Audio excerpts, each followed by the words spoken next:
Hello, I am attorney Gil Brito, partner here at Beltran Brito Casimir. We're with our other partner, Daniel Casimir. Hi, Daniel. How are you? Hello, how are you? Good.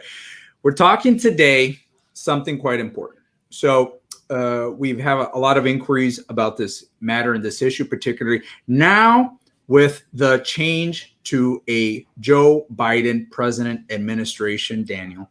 What are going to be the immigration changes? We had 4 years of Trump. During those 4 years, there's more than 400 different immigration changes via executive order, typically. What's going to happen now with a Biden presidency? What's the outlook? What does it look like from day one with Joe Biden?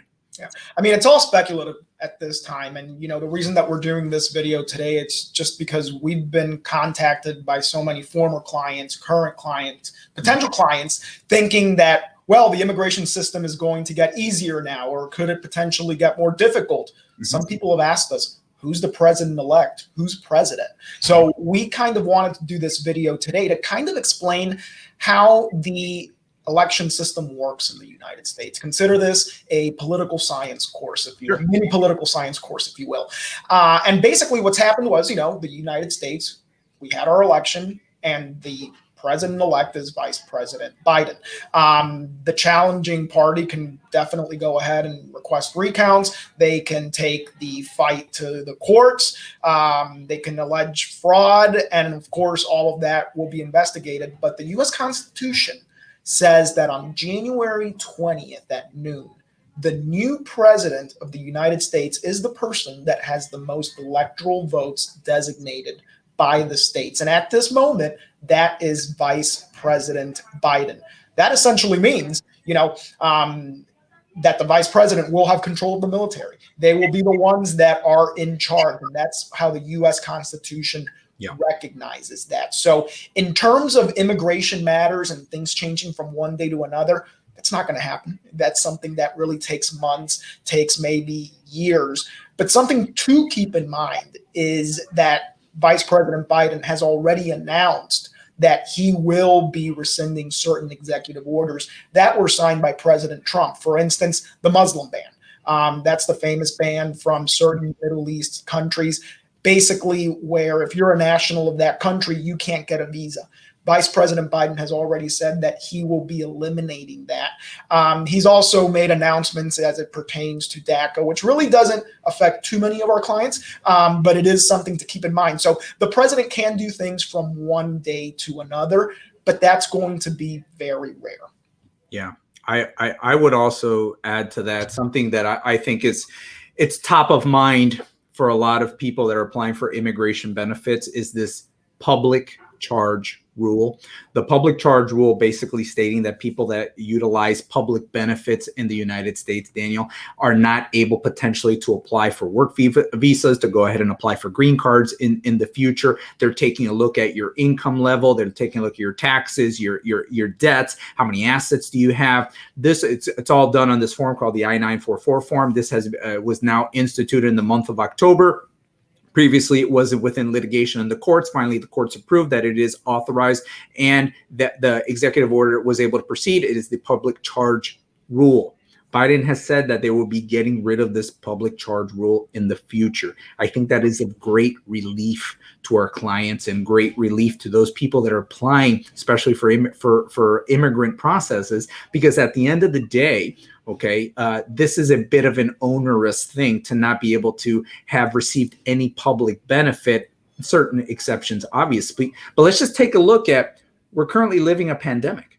There's a lot of individuals that needed benefits, and that needed to receive public benefits for many reasons. Now, this was going to be scrutinized. The benefits that I received during a disaster, certain disaster relief benefits are exempt from the public charge rule. That is true, but it stresses people out. It's a very onerous process. It's not an easy thing to go ahead and complete, to provide evidence for, to go ahead and present. And it's actually quite a stressful thing for our clients to have to go through and having this idea, well, I have this benefit that I should be able to go ahead and obtain, and I'm in this immigration process. Now they're going to scrutinize and deny my green card in the future, potentially because of this, Daniel. But that's something that I think is going to happen sooner than later. That's still a process that's going through litigation, by the way. So even through the courts, we might see the public charge rule be eliminated. But let's just say it's not going to finally be eliminated, and the Biden administration makes a change. That's speculation on my part. They haven't 100% definitively said that, but I truly believe that is something they're going to be taking away. Talk to us a little bit about coronavirus, Daniel, and everything that's going on now. So, something else that I think could happen sooner rather than later is the fact that President Trump essentially stated, a few months ago, certain visas wouldn't be issued until next year, specifically H visa, L visa, certain employment-based immigrant visas. Basically, that means that the United States Department of Homeland Security can still go ahead and approve the petition, but being issued that visa at the U.S. Embassy, most of which are still closed, but you wouldn't be able to obtain that until next year. There was talks in the last few weeks that it potentially could be extended further into next year. And the President Trump, he could do that if he wanted to. But here's the thing, when that new president comes in January 20th, they have the ability to just cancel that. And it's not to say that they will or won't, but given that Vice President Biden is more friendly towards immigration, it's something that we could expect. So that is one of the developments that we've seen regarding coronavirus, regarding immigration-related benefits that we expect will be addressed by Vice President Biden. But just in general, we represent a lot of investors, whether it be through the E2 visa program, whether it be through the EB5 visa program.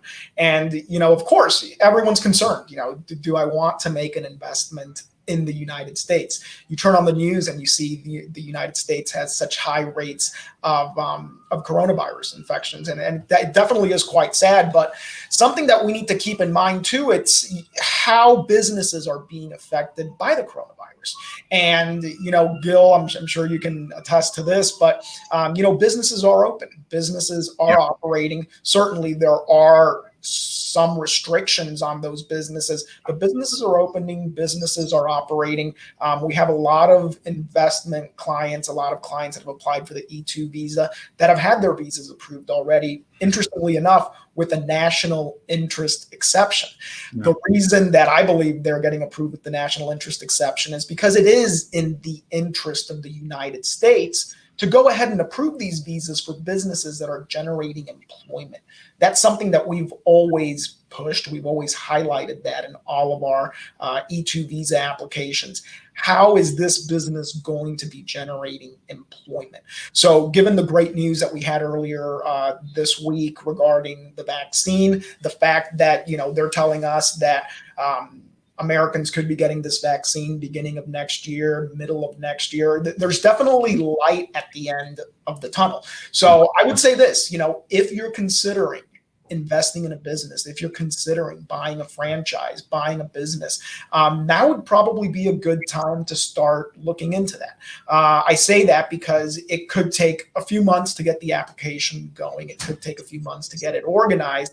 And really, what we want for our clients is for them to be able to enter the United States and start operating that business as soon as possible. So given the recent developments with coronavirus, you will read the headlines and the headlines are quite sad. But given these recent developments, the vaccine, there's definitely a light at the end of the tunnel. There's still prosperity. There's still ability to go ahead and operate successful businesses here in the United States, taking into consideration certain restrictions that are meant to keep us safe, and a lot of it is it's common sense. A lot of it is common sense. So I wouldn't necessarily say that, these restrictions might be, hampering a business, but, it's something to keep in mind. And I was reading this morning, even Vice President Biden's advisors are saying that a national lockdown, like what we've seen in lots of European countries, that's not something that they would consider.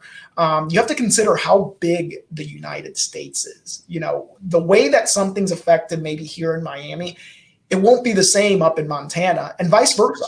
So that's definitely good news. I had gotten quite a few concerned clients thinking that, there could be national lockdowns as soon as Vice President Biden gets into office. But it's very relieving to see that his own medical advisors it doesn't make any sense. It doesn't make any sense. So definitely, we are seeing the light at the end of the tunnel. It's very good news so far. It's just a matter of getting to the point where this vaccine can be distributed nationally. Yeah. And I would also add to that, there's a tremendous amount of opportunity right now.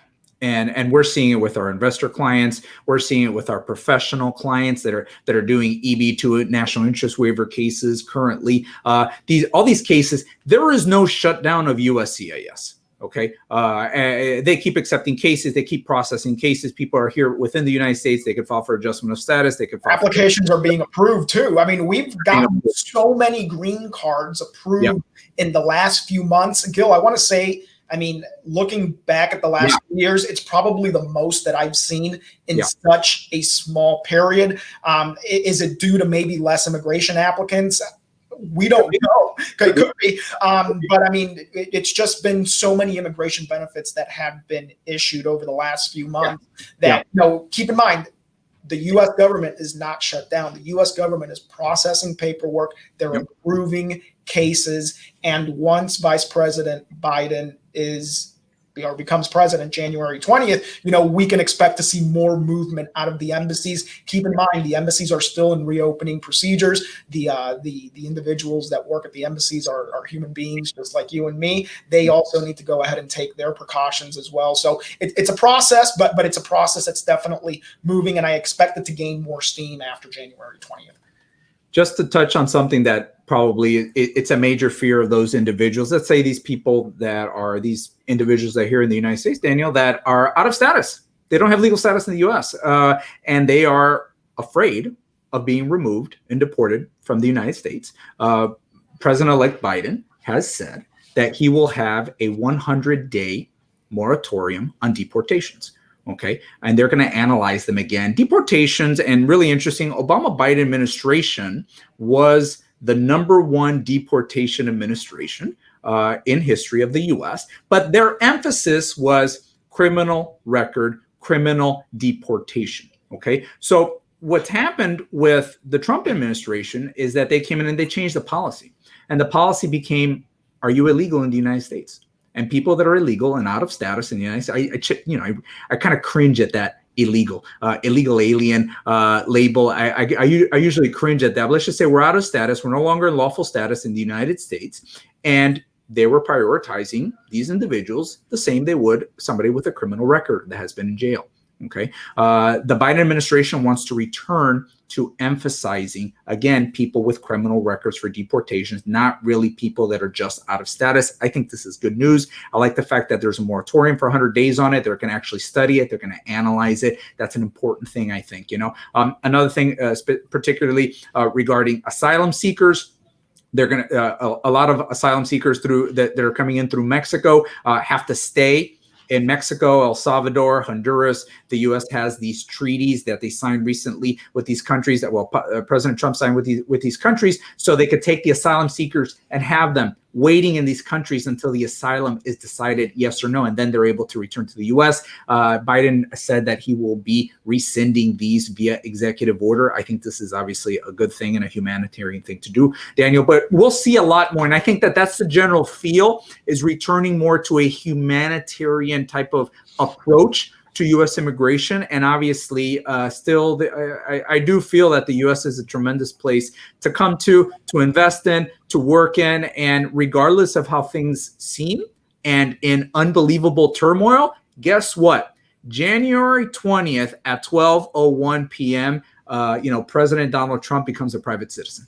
And he's no longer the president of the United States. And then it will be President-elect Biden that'll become the president. And we will see very interesting changes coming soon. And I hope so. Anything else, Daniel? Just keep in mind, it's not something that happens from one day to the other. I had a lot of clients, especially in the last few days, potential clients, prior clients, current clients telling me, well, I want to go ahead and hold off and submit right after Vice President Biden becomes president. Remember, any change requires an act of Congress. Sure, some of them can be done via executive order, but it's really going to be a policy change. If anything changes, it's a policy change, and that takes time, whether it be a few months or a few years. That's something to keep in mind. But Gil, like we were talking about this morning, I mean, we've been extremely successful with our applications under the Trump administration. So worst case scenario, it takes a few months, it takes a few years to see some sort of change with President Biden. You know, we know the formula. We know what it takes to get the application approved. Best case scenario, we see certain changes start happening in policy sometime next year. Great. We can only expect that, you know, if anything, it will be even more favorable to us. But just keep that in mind. You know, it's at the end of the day, it's not something that's going to happen from one day to another. It's going to be a gradual change. And at the end of the day, you know, we're here to make sure that the application, the visa application that you are aiming for, it's truly one that fits you. And I tell people that, you know, the most important thing is making sure that you fit into the visa classification, not make the visa classification fit into you. And with that, Daniel, we invite everybody, if you're interested in having a direct consultation with us, please go ahead and write to us, info@beltranbrito.com, as indicated below. Feel free to email us. We'll go ahead and review that. We'll set up a direct consultation. If you have an idea on how maybe this potential change or future changes could potentially affect your immigration status, your immigration case, a potential case in the future, we'd be more than happy to discuss it with you. Daniel, thank you so much. Thank you. Take care.